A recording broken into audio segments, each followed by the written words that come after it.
Bismillahirrahmanirrahim. Assalamualaikum warahmatullahi wabarakatuh. Innal hamdalillah nahmaduhu wa nasta'inuhu wa nastaghfiruh wa na'udzu billahi min syururi anfusina wa min sayyiati a'malina. May yahdihillahu fala mudhillalah wa may yudhlil fala hadiyalah. Asyhadu an la ilaha illallah wahdahu la syarikalah wa asyhadu anna Muhammadan abduhu wa rasuluh.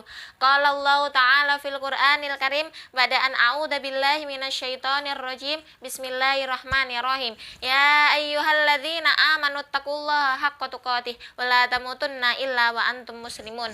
Rabbi shrah li sadri wa yassir li amri wahlul 'uqdatam min lisani yafqahu qawli. Allahumma yassir wa la tu'assir fa innaka antal muyassir wal mu'assir.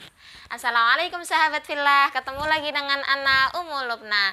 Alhamdulillah, setelah kita belajar kemarin, kita di sini masih mempelajari berkenaan tentang hukum-hukum wanita haid.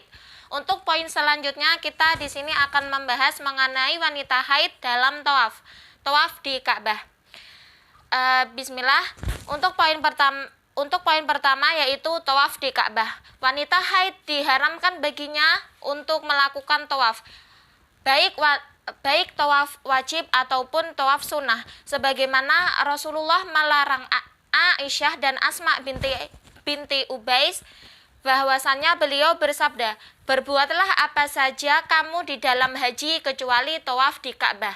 Jadi untuk digarisbesari, apabila wanita yang melaksanakan haji kemudian di dalam hajinya tersebut dia mengalami haid, maka hukum baginya mengikuti tawaf di Ka'bah. Karena apa? Tawaf di Ka'bah itu hanya untuk orang-orang yang suci. Maksudnya suci adalah wanita haid itu kan mengeluarkan darah kotor. Jadi diharamkan bagi dia untuk mengikuti tawaf Ka'bah seperti teman-teman lainnya. Sebagaimana persoalan di sini mengenai wanita haid untuk sa'i. Untuk zaman sekarang sa'i ini bertempatan di komplek Masjidil Haram.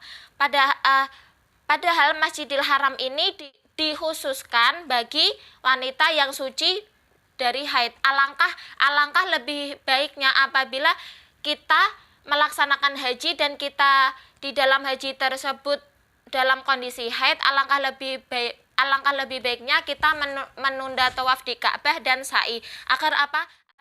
Agar kita lebih menjaga kebersihan kita terhadap lingkungan di Masjidil Haram tadi. Jadi untuk tawaf di Ka'bah dan sa'i bagi wanita haid alangkah lebih baiknya ditunda dulu. Untuk tawaf di Ka'bah wanita haid ini tadi hukumnya haram, tapi kalau untuk sa'i ini tadi lebih baiknya ditunda dulu hingga dia suci dari haid. Kemudian untuk poin yang kedua yaitu bercumbu dengan wanita haid. Yang dimaksud dengan bercumbu dengan wanita haid adapun bersenggama dalam kemaluan pada saat istri ini sedang haid. Jadi hukumnya haram apabila sebagaimana sabda Rasulullah Shallallahu alaihi wasallam, beliau bersabda, berbuatlah sesukamu dengan wanita haid kecuali nikah. Yang dimaksud nikah di hadis ini adalah berhubungan badan. Jadi untuk suami istri, apabila si istri ini sedang haid, haram bagi suami mempergaulinya sebagaimana berhubungan badan. Adapun kesepakatan dari ulama, haram bagi suami untuk memegang farji ataupun dubur istri yang sedang haid, tapi diperbolehkan bagi suami mencumbunya seperti mencium dan memeluk istri ini tadi, itu diperbolehkan. Jadi untuk para suami yang di luar sana, apabila istrinya sedang haid, diharamkan baginya memegang farji istrinya dan duburnya apabila istri tersebut dalam keadaan haid, dan boleh mempergauli istrinya tersebut apabila istrinya sudah suci ataupun selesai dari masa haid. Kemudian untuk poin terakhir, ini poin terakhir yaitu cerai.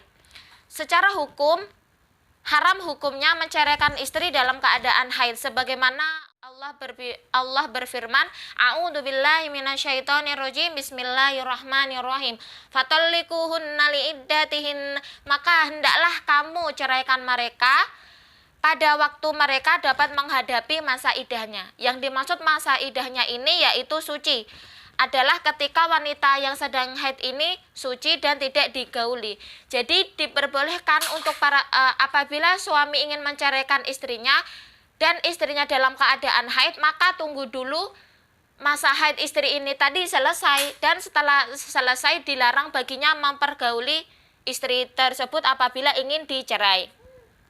Hukum tersebut dikecualikan bagi wanita yang masih perawan ataupun belum dipergauli. Sebagaimana contohnya apabila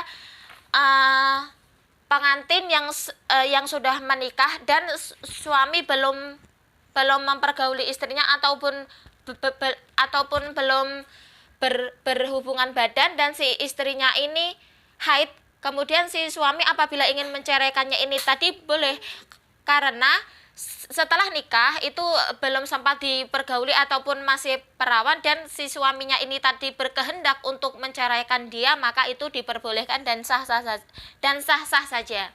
Begitu pula dengan kasus huluk. Apa sih yang dimaksud huluk? Huluk yaitu istri yang meminta cerai kepada suami walaupun istri ini tadi dalam keadaan haid. Karena apa?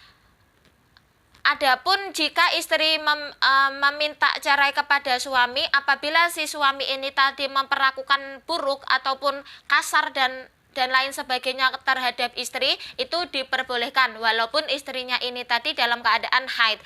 Karena apa? Alasannya adalah kita menghindari mudarat yang lebih besar lagi apabila pernikahan ini masih dipertahankan.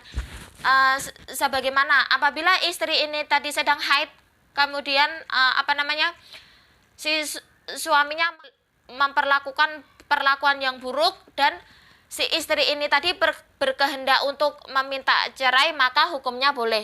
Jadi untuk cerai ini tadi apabila si istri dalam kondisi haid dan perlakuan si suami ini tadi buruk ataupun kasar, dia pun mengajukan huluk, maka ini diperbolehkan.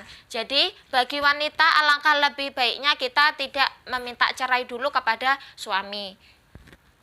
Alhamdulillah, untuk berkenaan hukum-hukum dengan wanita haid, poin terakhir yaitu cerai ini tadi. Semoga dari poin yang pertama teman-teman bisa memahami dan pengetahuan teman-teman mengenai wanita haid lebih luas dan bermanfaat. Alhamdulillah, belajarnya kita sekarang cukup sampai di sini. Adapun yang belum difahami ataupun sebagainya bisa ditulis di kolom komentar. Syukran limusyahadatikum wa ilal liqa. Wassalamualaikum warahmatullahi wabarakatuh.